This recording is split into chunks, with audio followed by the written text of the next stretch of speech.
Oke, baik. Selamat pagi.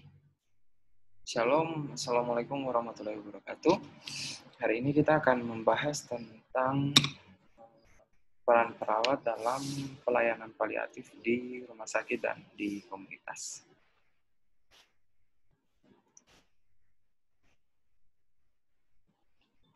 Oke, peran keperawatan atau peran perawat dalam pelayanan paliatif. Sebelumnya kita harus mengetahui dulu sebenarnya palliative care atau perawatan paliatif itu seperti apa. Nah,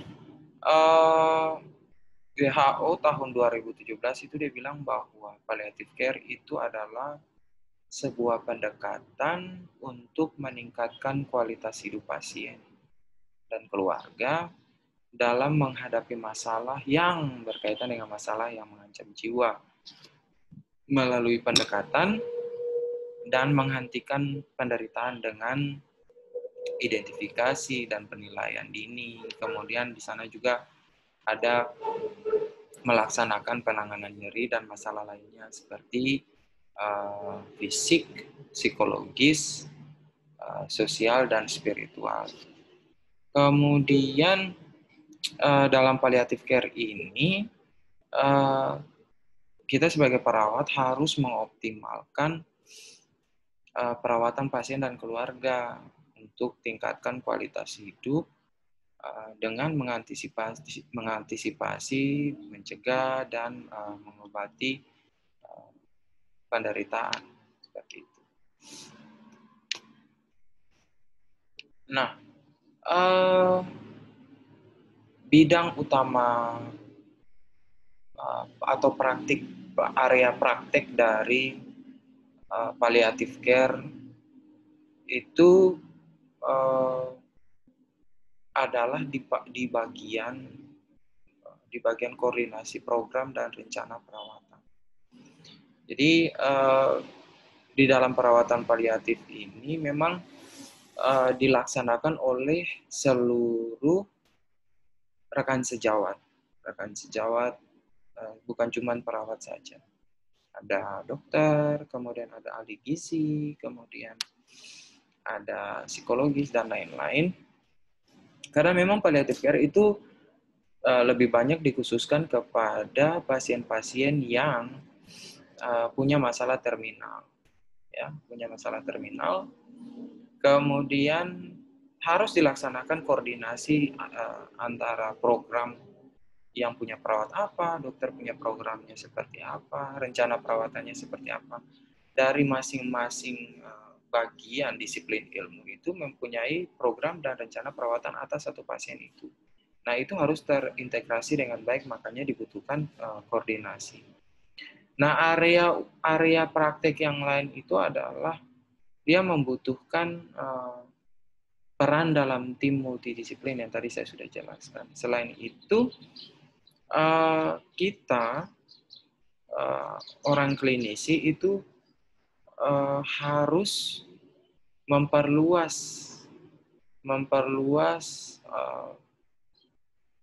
pemikiran kita, inisiasi kita dalam manajemen gejala yang ditimbulkan oleh si pasien.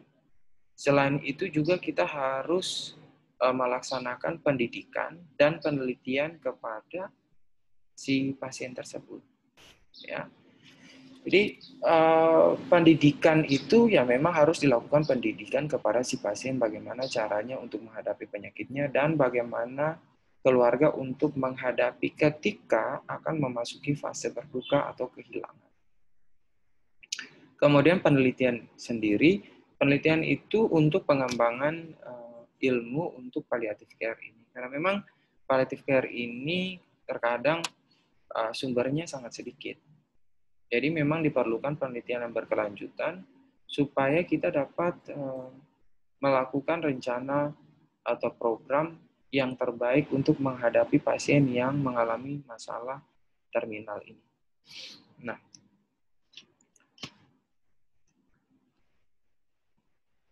apa peran perawat dalam peran keperawatan di dalam palliative care?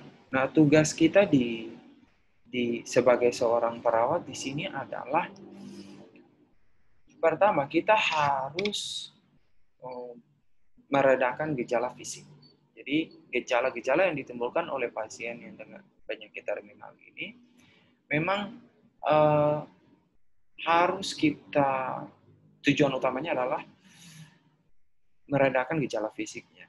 Kemudian kita harus tingkatkan, kita harus tingkatkan kualitas hidupnya. Kemudian usahakan pasien tersebut walaupun sudah dengan penyakit terminal, dia masih bisa mandiri untuk melaksanakan aktivitasnya setiap hari. Kemudian karena pasien ini dia pasti akan mengalami masalah pada psikologis dan kemudian berdampak pada sosialnya, maka tugas kita adalah kita harus membantu meringankan penderitaan mental dan isolasi sosialnya. Kemudian kita lakukan dukungan kepada keluarga. Kurangi isolasi, ketakutan, dan kecemasan yang ditimbulkan oleh pasien.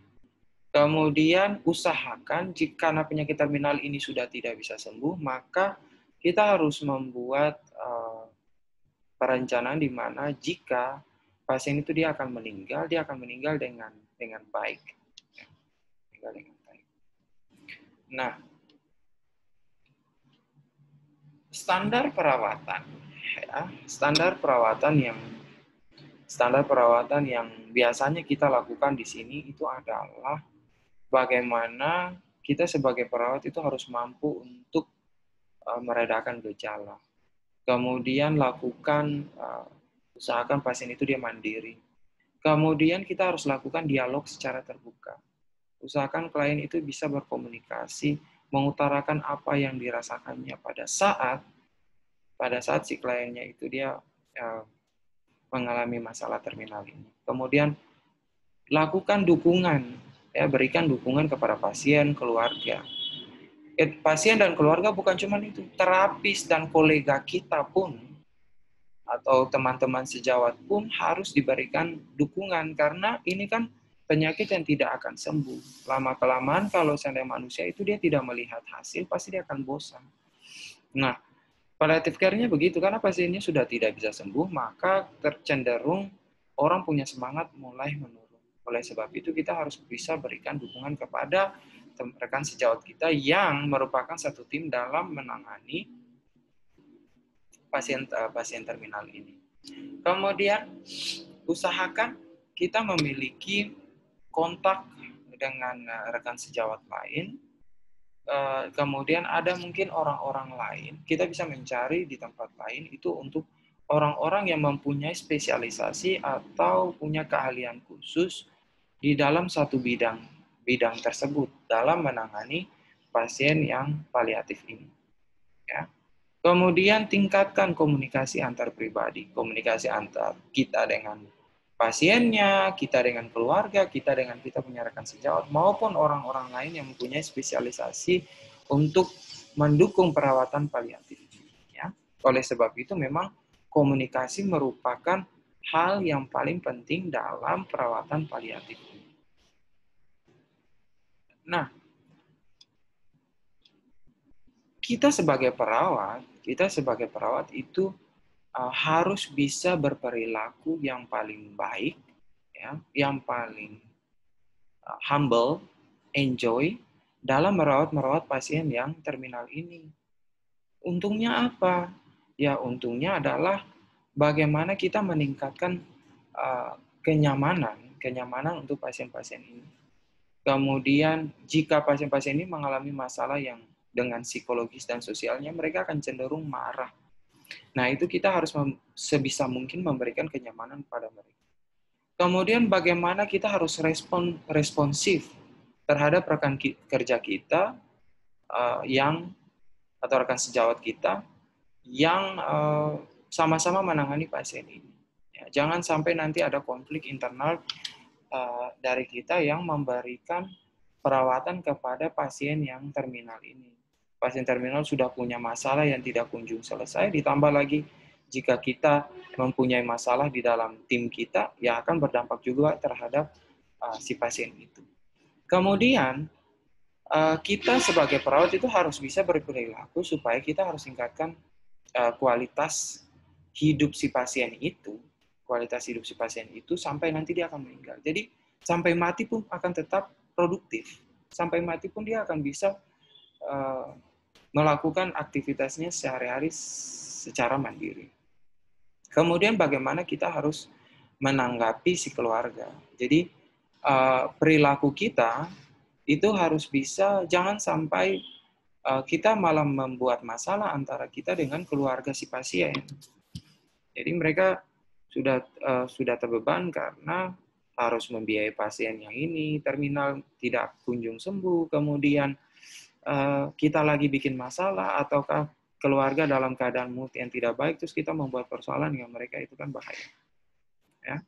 Kemudian saat kematian terjadi pun, kita harus sebagai jadi penengah, orang yang bisa jadi backbone kepada si keluarga, supaya mereka tidak berduka terlalu dalam, mereka bisa menerima kehilangan pasien. Ya. Kemudian, untuk perawatan paliatif ini sama seperti kita melakukan proses asuhan keperawatan itu, ada pengkajiannya. Di sini ada pengkajian terhadap kebutuhan dasar si pasien, kemudian ada kebutuhan psikologis dan kebutuhan spiritual, ya, sosial dan spiritual. Nah, apa yang kita nilai? Yang kita nilai di sini adalah yang pertama, untuk penilaian kebutuhan, asesmen untuk pengkajian untuk kebutuhan si pasien, kebutuhan dasarnya itu yang pertama adalah soal kepercayaan. Kemudian kebutuhan untuk identifikasi dan klasifikasi. Kemudian bagaimana kita melakukan prioritasnya, kemudian melakukan pendekatan multidisiplin, dan diagnosis. Jadi, pada saat kita melakukan penilaian terhadap kebutuhan dasar, bina hubungan saling percaya itu merupakan hal yang paling penting. Setelah itu kita harus bisa identifikasi. Kita harus bisa identifikasi sebenarnya yang dibutuhkan klien itu sekarang apa. Makankah, minumkah, eliminasikah, ataukah seperti apa. Dan kemudian kita harus mengklasifikasikan supaya data-data tersebut bisa kita diagnosa dengan baik. Karena data menjadi dasar diagnosa, kemudian dilanjutkan supaya kita bisa melakukan perencanaan dengan baik. Lihat prioritas yang paling penting yang mana. Lihat kita punya ketersediaan multidisiplin. Adakah tenaga-tenaga yang bisa membantu kita untuk merawat si pasien supaya kita bisa menentukan urutan prioritas. Hampir mirip dengan kita melaksanakan pendekatan asuhan keperawatan keluarga. Ya, memang formatnya seperti itu. Kemudian, bagaimana pada saat kita melakukan penilaian asuhan psikologis? Karena ini berkaitan dengan psikologis, maka komunikasi merupakan hal yang paling penting. Jadi, pada saat kita kembali kepada proses asuhan keperawatan. Untuk mendapatkan data subjektif, memang komunikasi merupakan hal yang paling penting. Jika Anda berkomunikasi tidak baik, maka klien mau mengutarakan semua yang merupakan data yang Anda butuhkan, itu tidak akan semudah itu. Oleh sebab itu, komunikasi merupakan hal yang paling penting. Kemudian, ketika komunikasi itu baik, informasi yang seaktual mungkin, yang sejujur mungkin, itu dibutuhkan. Dan itu kita harus usahakan supaya pasien itu harus bisa untuk mengutarakannya. Ya. Pasien harus bisa mengutarakan, mendiskusikan kekhawatiran dan perasaannya. Ya. Kemudian, ketika kita sudah berusaha untuk pasien itu dia berbicara, mengutarakan apa yang menjadi pikirannya, Kita harus bisa koneksikan hubungan antara pikiran dan perasaan. Jangan sampai pasien itu dia mengutarakan hal yang menjadi perasaannya tetapi tidak sesuai dengan pikirannya, alias berbohong. Itu ketika data yang Anda dapatkan pun juga data bohong. Nanti Anda melaksanakan rencana dan implementasi, itu pun juga tidak sesuai dengan apa yang Anda inginkan, tidak sesuai target. Pasien tidak ada mengalami perubahan. Oleh sebab itu, ketika Anda mengkomunikasikan atau mendiskusikan tentang perasaan si klien, harus memang betul-betul ada hubungan antara pikiran dan perasaan. Kemudian solusi. Cek solusi yang nanti akan Anda berikan atau tanyakan kepada klien apa yang dia butuhkan. Ya. Supaya itu sesuai dengan apa yang Anda harapkan, solusi tersebut. Ya. Kemudian jangan lupa juga lihat di dalam sekitar klien itu tentang faktor-faktor apa saja yang menyebabkan kecemasan kepada si klien. Ya. Kemudian untuk masalah bagaimana kita melaksanakan asesmen, penilaian, atau pengkajian terhadap sosial si pasien, kita lihat apakah si klien ini mempunyai masalah hingga dengan sosialnya sampai dia harus melakukan isolasi sosial. Kemudian lihat apakah klien ini mengalami kehilangan hubungan dengan keluarganya atau dengan orang sekitar ataukah tidak. Ya. Ketika sudah seperti itu, apakah klien ini mengalami perubahan peran ataukah tidak? Contoh ketika dia sangat-sangat berperan di dalam masyarakatnya atau di dalam keluarga kecilnya.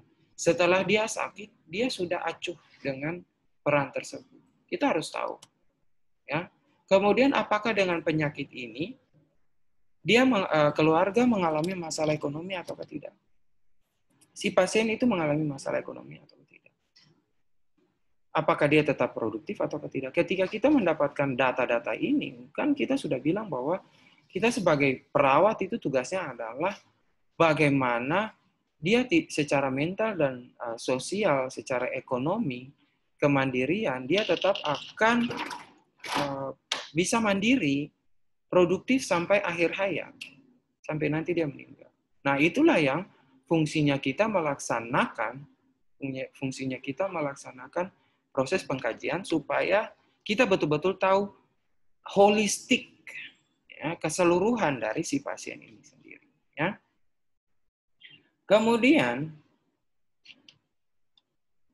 kita sebagai perawat, ya, itu kita harus melaksanakan tindakan-tindakan keperawatan yang berfokus kepada fisik, sudah pasti, psikologis, psikiatrik, ya, sosial, spiritual, kultural, perhatikan etisnya seperti apa dan legal hukum seperti apa. Ini perawatan jangka panjang, palliative care itu adalah perawatan jangka panjang. Jadi memang hal-hal ini harus terus diperhatikan. Ya. Harus terus diperhatikan dasar-dasar ini. Jangan kita hanya fokus kepada psikisnya saja. Karena memang psikisnya tidak akan pernah bisa sembuh. Psikisnya itu, fisiknya itu tidak akan bisa sembuh, maka akan berdampak pada psikologis, psikiatrik, sosial, spiritual, dan lain-lain. Pasti ketika orang sakit badan, dia psikologis dan psikiatriknya akan terganggu. Kemudian akan merembet pada sosialnya, malas keluar, dan lain-lain. Spiritualnya mau berdoa pun juga menjadi masalah. Ya. Kulturalnya pun bermasalah, sudah pasti. Apalagi masalah etik dan hukum. Ya, itu harus diperhatikan dengan baik. Nah,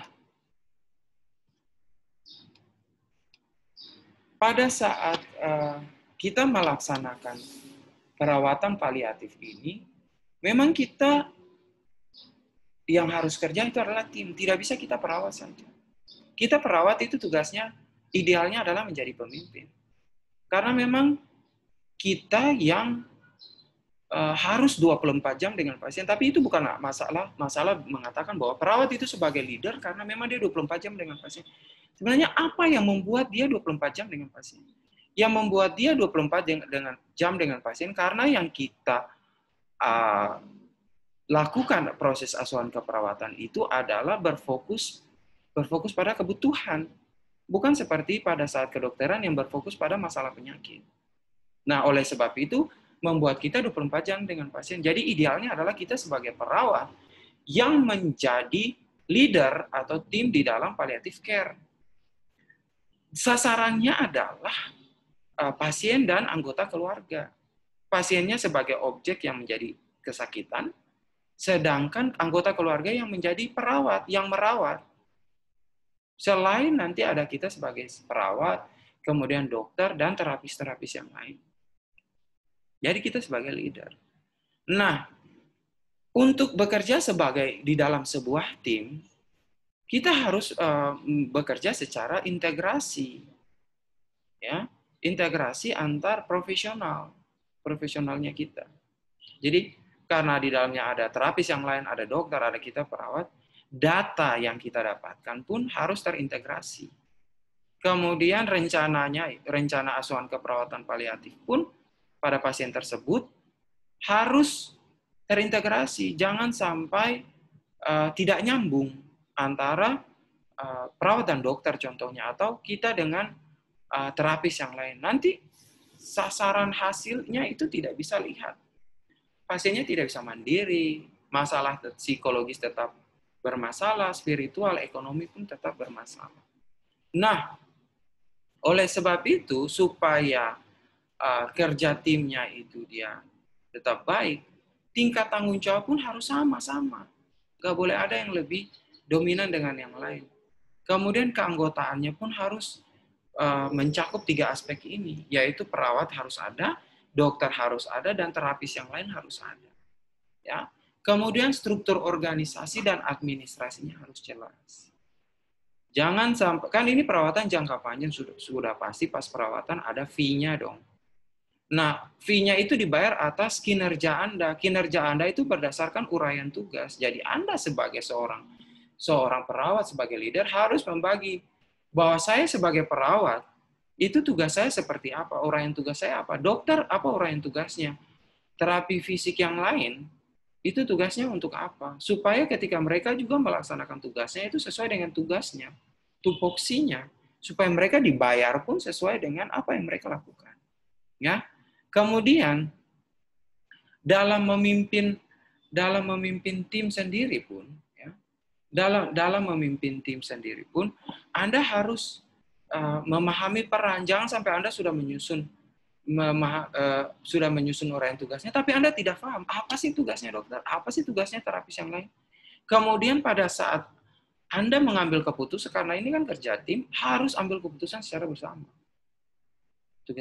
Tugas perawat sebagai leader itu dalam perawatan paliatif itu berat sekali. Kemudian sudah ambil tugas bersama, komunikasi pun juga harus lakukan bersama. Ya. Kemudian sasaran tuh hanya satu. Berdasarkan hasil komunikasi, hasil rembukan dengan tim yang Anda bangun. Kemudian, untuk tetapkan uraian tugas, usahakan jangan sampai tumpang tindih. Jangan sampai ada yang bebannya berlebihan daripada yang lain. Harus sama. Untuk menyelesaikan konflik di dalam perawatan pasien pun harus dilakukan secara bersama. Komunikasi yang paling penting. Ulangi lagi, komunikasi. Ya. Nah, kemudian untuk perspektif, bagaimana kita melihat perspektif keluarga dalam perawatan paliatif. Jadi, perawat dan keluarga itu harus memiliki kedekatan yang paling penting. Ya. Pertama yang harus dilakukan itu adalah kontak. Ya, kontak, bina hubungan saling percaya antara perawat dan keluarga. Kemudian kita harus berikan akses untuk perawat mengutarakan kepada keluarga, mengutarakan apapun, diskusikan apapun dengan kita sebagai perawat. Semakin banyak data, semakin banyak apa yang diinginkan, itu malah jauh lebih baik. Ya, oleh sebab itu komunikasi, bangun hubungan saling percaya itu merupakan hal yang paling penting. Kemudian Usahakan supaya keluarga itu bisa mengakui bahwa, oh ya sekarang saya lagi stres. Hadapi, saya punya anggota keluarga yang sakit yang nggak kunjung sembuh. Kemudian kita harus bisa kumpulkan segala macam referensi atau data. Kira-kira faktor apa yang berhubungan dengan lingkungan, keadaan, pribadi, tentang yang menciptakan masalah kepada si pasien. Karena memang mungkin saja lingkungan kita itu dia tidak korek-korek kita jika kita sakit. Tetapi kita yang merasa nggak enak dengan lingkungan kita. Biasa kalau seandainya bangun pagi bisa langsung cuci piring, tapi ketika sakit yang sudah seperti ini yang tidak kunjung sembuh, akhirnya kita tidak bisa bangun pagi untuk cuci piring. Akhirnya mungkin saja itu berdampak pada anggota keluarga yang lain. Anak ini dia tidak bisa bantu apa-apa. Oke lah, anggota keluarga yang lain mungkin bisa memahami karena Anda lagi sakit. Tetapi bagaimana dengan anggota keluarga yang lain? Oleh sebab itu, itulah yang menjadi, Anda harus mengutarakan sebagai seorang perawat, Anda harus bisa membuat si pasien atau keluarga mengutarakan hal-hal itu kepada kita jadi perawat. Kita sebagai perawat. Supaya kita bisa memberikan intervensi lanjutan kepada keluarga, bahwa, oh ya pasien ini dia lagi sakit, fisiknya lagi bermasalah, jadi dia nggak bisa cuci piring lagi. Itulah tugas kita sebagai seorang. Kemudian, identifikasi pola komunikasi keluarga. Ya, mungkin saja orang Jawa contohnya, mereka akan sungkan untuk berkomunikasi. Namun kalau kita orang Timur itu lebih belak-belakan. Itu bisa jadi hal yang baik, hal yang positif, karena mereka belak-belakan meluapkan apa segala macam yang dirasakan oleh mereka, dan setelah itu habis. Namun bisa saja itu menjadi bumerang. Semakin banyak keluhan itu semakin bermasalah untuk si pasien. Ya. Kemudian identifikasi kebutuhan keluarga yang mendukung. Ya, mungkin saja kan tadi saya bilang di dalam keluarga pasti ada yang pro dan kontra tentang hal cuci piring ini. Yang satu mungkin dia bisa mengerti tentang, oh ya dia nggak bisa cuci piring lagi karena dia sakit. Kemudian yang satu ini dia nggak mau terima. Nah, yang bisa mengerti ini harus kita kembangkan. Karena kita selalu percaya bahwa hal yang positif itu selalu akan bisa meredam hal yang negatif. Oleh sebab itu, dukungan kepada hal yang positif itu menjadi hal yang paling penting. Itulah tugas kita perawat. Nah, kemudian setelah kita bisa mengoptimalkan orang-orang yang berpikir positif itu, dorong secara penuh itu tentang dukungan keluarga. Ya, itu kita harus dorong betul-betul. Nah, mungkin saya bisa membagi sedikit kepada Anda bagaimana kita sebagai perawat itu harus bisa mengerti tentang stres di dalam keluarga. Nah, stres di dalam keluarga itu bisa diredam, ya, bisa diredam jika pasien itu bisa merasa nyaman. Itu sudah pasti. Kemudian, perawat itu dia harus bisa memperbaharui situasi itu secara terus-menerus. Harus ada hal-hal baru yang bisa kita lakukan untuk si pasien itu dia merasa dan keluarga itu merasa hal yang kondusif. Kemudian keakraban itu merupakan hal yang paling penting selama kita merawat pasien yang tidak kunjung sembuh. Ketika kita datang ke pasien terus kemudian, oh iya Bapak Mantri, Bu Suster, terima kasih sudah mau datang. Itu kita sudah akrab. Ya. Kemudian kita harus bisa jaga privasi keluarga dengan pasien. Jangan kita masuk terlalu jauh. Oke lah kita bisa akrab, tapi jangan blunder. Kemudian pasien antara psikologis atau kehidupan antar pasien itu dia berbeda-beda. Antara pasien satu dengan pasien yang lain itu mungkin berbeda-beda. Oleh sebab itu, kita jangan mengeluh ketika perilaku pasien itu udah berbeda. Tidak sesuai dengan apa yang kita inginkan.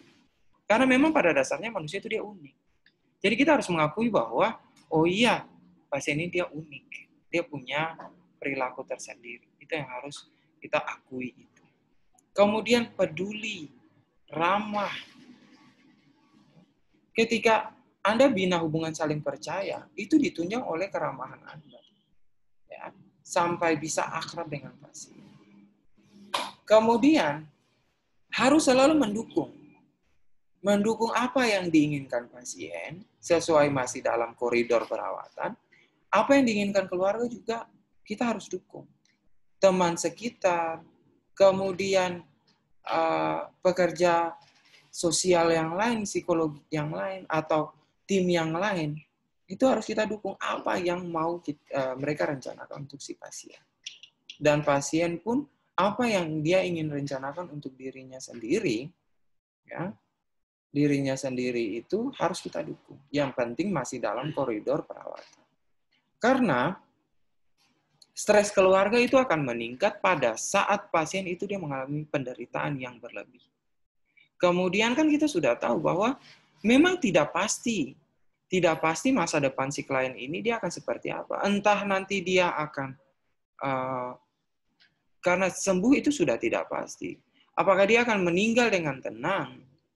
Kemudian secara ekonomi bagaimana? Psikologis bagaimana? Tidak akan menentu ketika kita merawat pasien yang paliatif ini. Ya, jadi orang yang merawat pasien yang paliatif, orang yang tidak akan kunjung sembuh atau orang yang nanti akan masuk ke dalam ajal, itu orang yang harus paling sabar. Paling sabar. Contohnya yang kita lihat perawatan paliatif, contohnya itu adalah pada saat perawat-perawat di hemodialisa. Ya. Pasien hemodialisa itu nggak bakalan bisa sembuh. Jadi perawat di sana itu dia harus bisa buat sampai pada saat mereka datang cuci darah, harus asik. Kemudian harus sabar. Jangan sampai tiba-tiba datang dengan stres pada saat cuci darah, langsung disritmia, aritmia, clotting, dan lain-lain. Jadi harus dibuat stresnya itu sangat menurun. Akhirnya apa? Coba Anda lihat. Karena perawat itu dia bisa berhasil, ketika pasien itu dia datang di ruang cuci darah, dia sudah bisa menyiapkan dia punya peralatan sendiri. Dia sudah tahu apa yang harus dia akan lakukan. Ya. Tentang bagaimana memanajemen dirinya. Dari mulai pengobatan, sampai nanti perawatan dirinya di rumah. Dia sudah tahu, paham betul. Pasien-pasien hemodialisa itu. Sangat paham betul. Ya. Kemudian, bisa juga stres keluarga itu bisa meningkat pada saat lingkungan tidak mendukung. Privasi kita, perawatnya terlalu masuk, terlalu jauh. Kemudian, pasien tidak dihormati. Ya. Mungkin pada saat kita melaksanakan perawatan kepada pasien, mungkin ada hal-hal yang kita keceplosan untuk keluar jalur. Tapi itu masih dalam batas-batas candaan. Jangan sampai kita menyentuh yang terlalu dalam tentang kehidupan keluarga atau kehidupan si pasiennya. Kadang-kadang itu pasien itu dia bisa mengalami stres karena dia menolak penolakan. Ya, seperti itu. Nah, kemudian bagaimana kita sebagai perawat itu bisa untuk mengatasi kehilangan. Nah,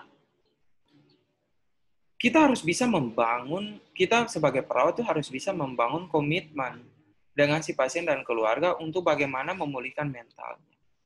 Kemudian kita harus jaga situasi dari si pasien itu supaya jangan terlalu merasa sakit atau kesusahan.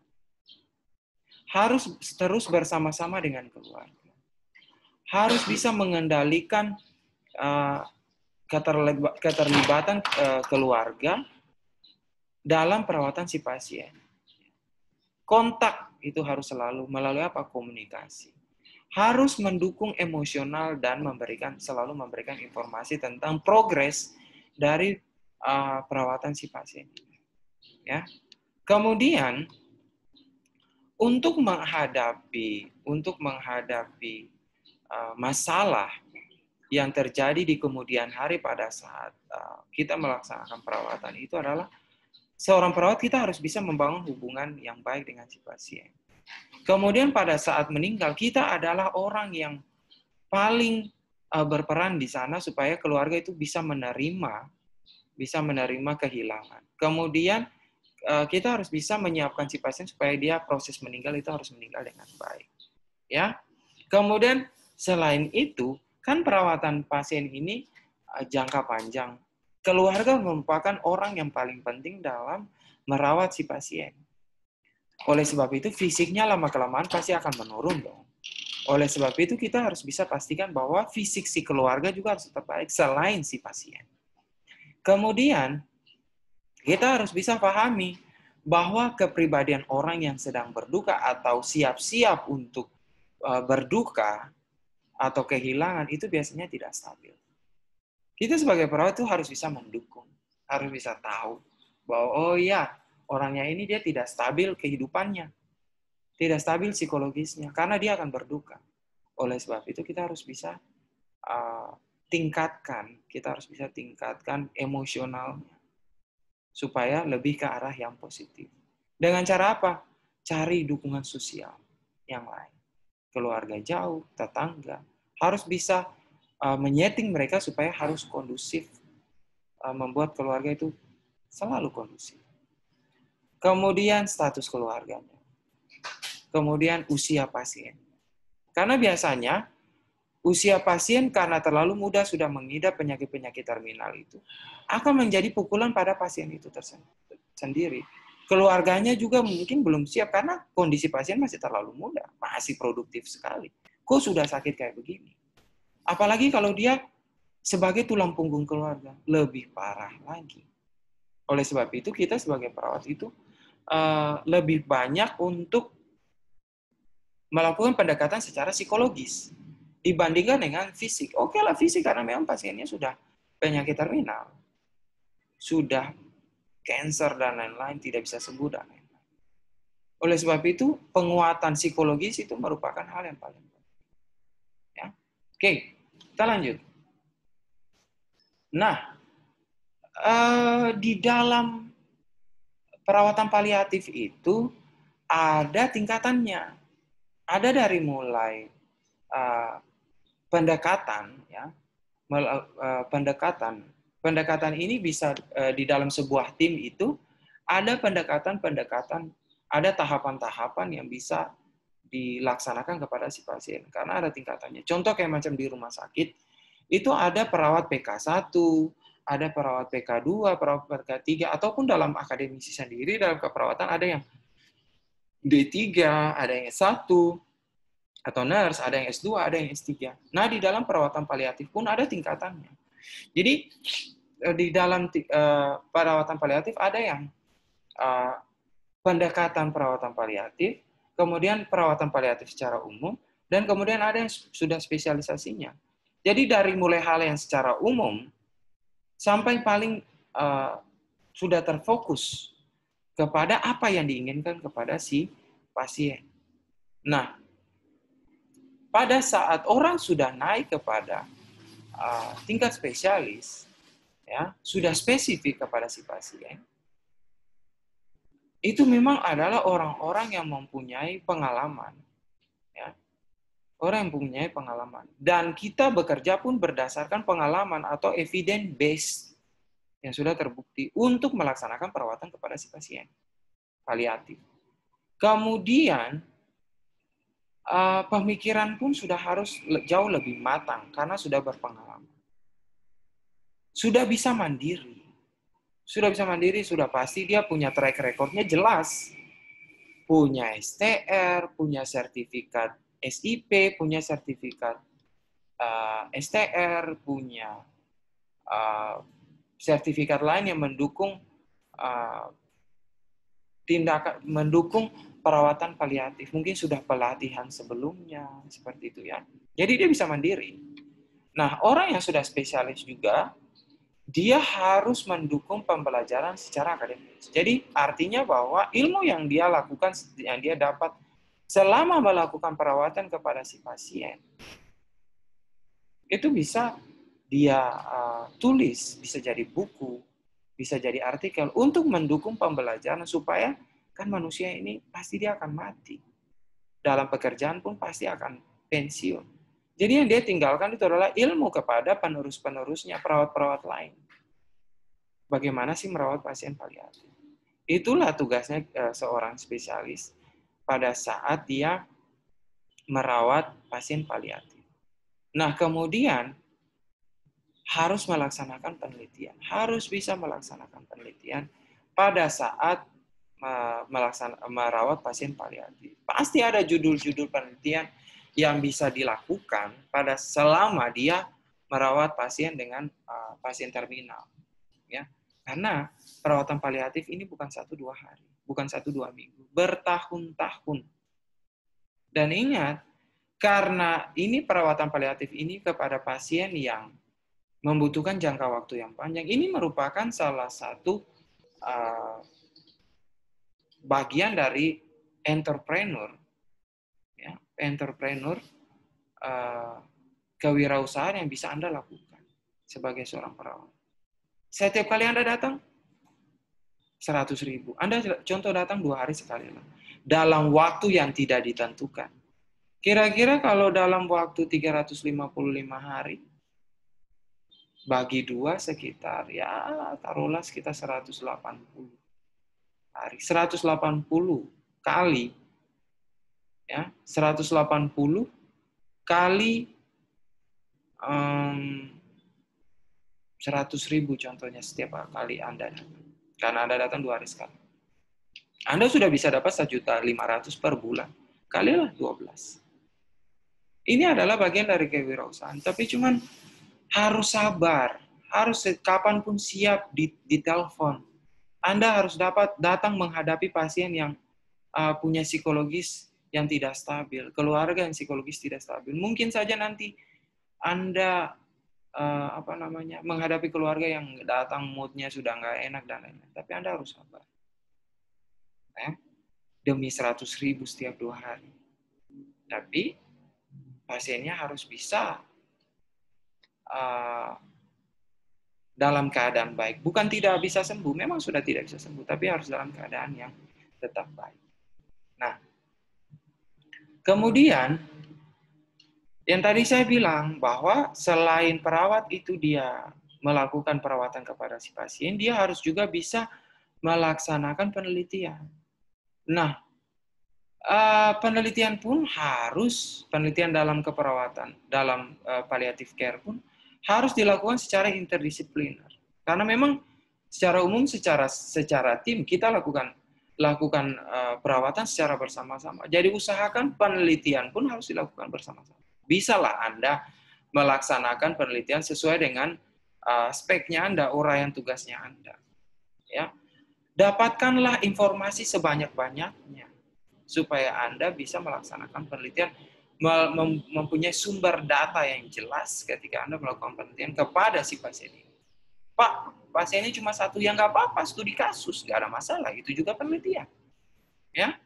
Kemudian, data yang Anda dapatkan harus bisa diinformasikan kepada si pasien itu tersendiri, kepada keluarga, ataupun tim lain yang bersama-sama merawat pasien. Jadi hasil penelitian Anda itu pun juga harus bisa didistribusikan kepada keluarga, kepada si pasien tersebut, kepada tim yang lain. Ya. Bukan semata-mata Anda melakukan penelitian hanya untuk Anda sendiri, tidak. Tetapi dibagi. Kemudian fokusnya itu dapat difokuskan kepada masalah yang ditimbulkan. Masalah yang ditimbulkan si pasien itu kan banyak. Psikis sampai kepada masalah legal. Ya, ini adalah topik-topik dasar ilmu yang dapat dilakukan menjadi dasar sumber untuk Anda memulai penelitian kepada si pasien yang terminal. Ya. Banyak sekali, sangat luas sekali yang bisa Anda teliti kepada si pasien. Sangat banyak sekali. Nah, secara umum kesimpulannya seperti ini. Perawatan paliatif itu dia perawatan yang dilaksanakan itu kepada pasien yang tidak akan kunjung sembuh.